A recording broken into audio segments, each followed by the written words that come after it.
ম্যাথের সব প্রবলেমে যে সূত্র দিয়ে মিলবে ব্যাপারটা কিন্তু এরকম না।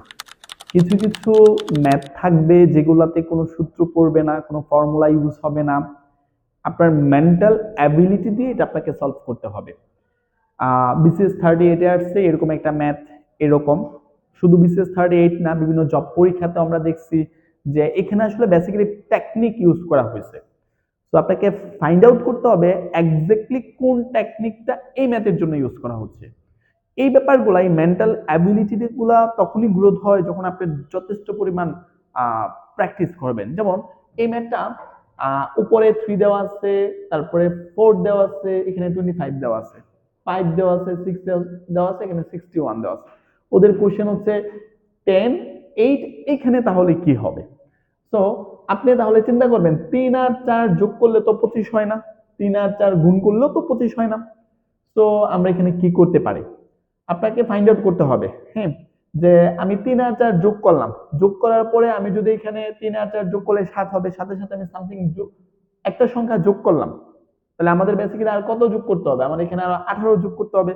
তাহলে এই দুইটা যোগ করে 18 যোগ করলে কি এটা আমি পাইতেছি? ডান শিওর নট, তাহলে এই টেকনিকে হবে না।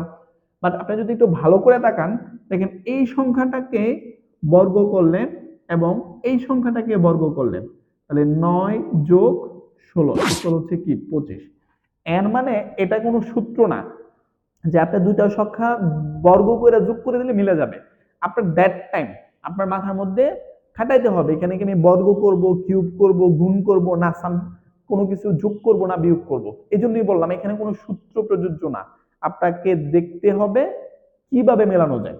এখন এটাই যে সঠিক এটা আপনি এটা দিয়ে করতে পারবেন। যেমন 5 স্কোয়ার প্লাসের 6 স্কোয়ার, 5 স্কোয়ার মানে 25, 6 স্কোয়ার মানে 36, ইকুয়াল যোগ করলে কিন্তু 61 হবে।